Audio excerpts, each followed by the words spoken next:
这里是火力军的信息频道，今天为大家整理一下近期全球最新的军事讯息。海马斯火箭炮第5号首次发威，突袭俄军集团司令部。法国最后一架幻影 2000C 战机退役，曾经威震天空的幻影将全面被阵风取代。土耳其终于松口，同意芬兰和瑞典入北约。海马斯火箭炮第5号首次发威，突袭俄军集团司令部。2022年6月25日，乌克兰武装部队总司令扎卢日内在社交媒体上发布了一段美国海马斯火箭炮系统的视频。扎卢日内表示，乌军已经开始使用海马斯火箭炮系统打击位于乌克兰领土的俄军军事设施。很快，这一消息就得到了俄方的证实。相关视频显示，乌克兰的海马斯火箭炮袭击了位于乌克兰19姆市的俄军第20集团军前线指挥部，造成俄军装甲车辆、指挥车辆的损失。战斗发生在凌晨，乌军使用刚刚到货的海马斯火箭炮发动攻击，并大获成功。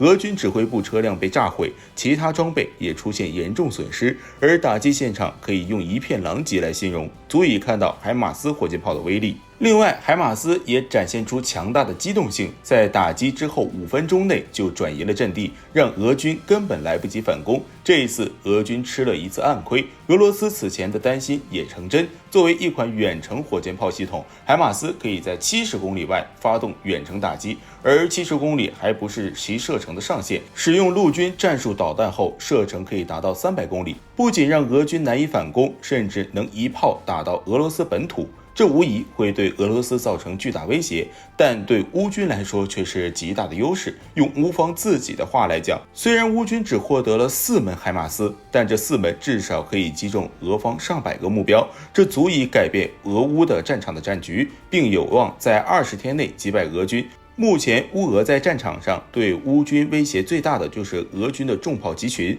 俄罗斯目前有760辆 2S19 型152毫米自行榴弹炮，931辆 2S3 型152毫米自行加榴炮，还有大约1075门牵引式152毫米榴弹炮。而乌军的远程火箭炮现在就只有4门海马斯，其主要的任务就是反炮兵，以及攻击俄军炮兵阵地和打击战场指挥官、后勤基地等高价值目标。在进行战术目标打击的时候，海马斯火箭炮会将部署在前线后方10至20公里范围内，利用在前沿阵地的美制反炮兵雷达和无人机，对前方15至30公里范围内进行大范围搜索。而海马斯火箭炮在发射精确制导火箭弹时，拥有极高的精度。曾在阿富汗和伊拉克作战的美军，甚至将海马斯发射的 M31精确制导火箭弹称为70公里射程狙击枪。根据现有的信息，美国除了向乌克兰提供 M26系列无制导火箭弹外，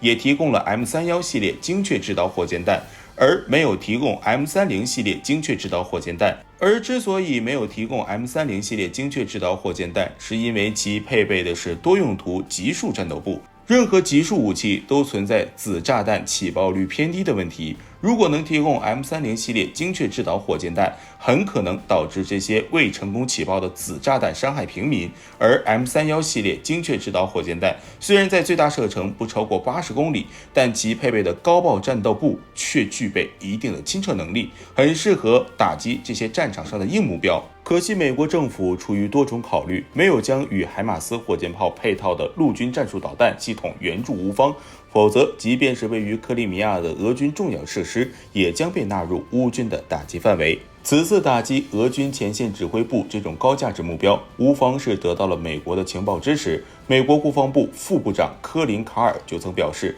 虽然俄罗斯军队在炮兵火力上远远超过乌克兰军队，但是乌军不需要与俄军拼火力数量。北约国家的火炮援助可以使其打得更加精确，美国将会与乌克兰分享俄军的目标信息，从而让乌军方面可以做出最佳的打击方案。乌军在获得美军分享的俄军重要目标实时动态信息后，使用远程火力攻击俄军的实力就会大增，这对于俄军而言无疑是一场噩梦。法国最后一架幻影 2000C 战机退役，曾经威震天空的幻影将全面被阵风取代。2022年6月23日，法国最后的11架幻影 2000C 型战机完成退役。该机属于法国空军的第25战机中队，该中队的历史悠久，在法国军队中成立80多年，是法国在第2次世界大战期间少数有亮点的部队。法国光速投降后，该中队与自由法国军一起继续对抗纳粹，也是最早装备这款战斗机的中队。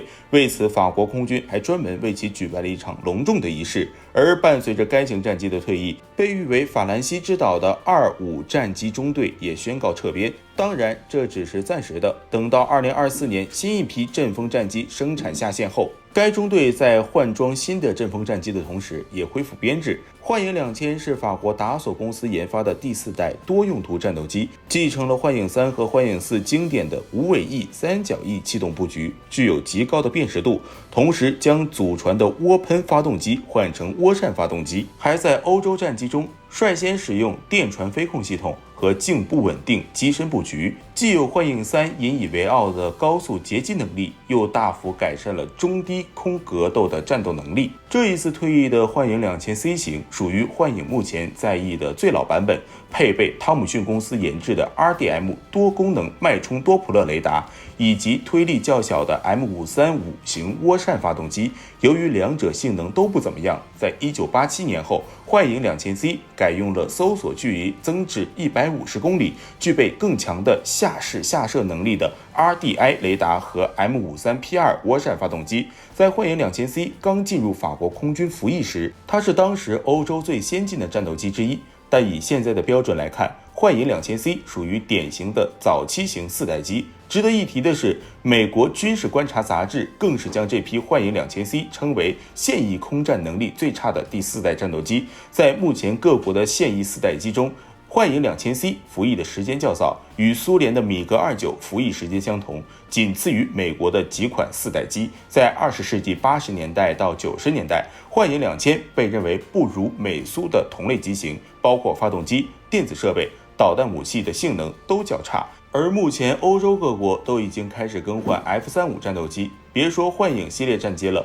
就是法国现在的主力台风战机与之相比都有些显得吃力。法国作为欧洲曾经的扛把子，在战机方面真的要加把劲儿了。土耳其终于松口，同意芬兰和瑞典入北约。2022年6月28日，土耳其一改其之前的立场，对瑞典和芬兰加入北约组织开绿灯。土耳其和瑞典以及芬兰领导人在西班牙首都马德里参加北约峰会期间会晤，随后3国外交部长签订备忘录。土方改变之前的反对立场，同意北约邀请瑞典和芬兰加入。还记得之前土耳其用什么理由去反对吗？就是指责瑞典和芬兰支持库尔德工人党。如今，土耳其总统办公室发表声明表示，瑞典和芬兰承诺将在打击库尔德工人党以及分支方面与土方展开全面合作，同时还会解除对土耳其出口武器装备的限制。瑞典和芬兰与土耳其先前多次谈判，土方却一直显示强硬立场。埃尔多安甚至放狠话表示，只要他再任1天，土耳其就不会同意。如今话还没捂热乎就改口了。看来只要利益到了，脸面什么的都可以不要。当然，仅仅是口头支持土耳其打击库尔德工人党肯定是不够的。据法新社报道，土耳其正寻求美方出售 F-16战机，因此土耳其也被猜测以同意瑞典和芬兰加入北约为条件，向美方讨价还价。不过 F-16 美国那边都要退役了，土耳其还拿这个当宝贝似的讨价还价，好歹也要几架 F-35啊！土耳其的脑回路着实让人猜不透。好了，这就是今天的全部内容。如今，瑞典和芬兰加入北约的最后一道障碍也没有了，你们认为俄罗斯还会如何应对呢？欢迎将看法发表在评论区。我是火力军，我们下期再见。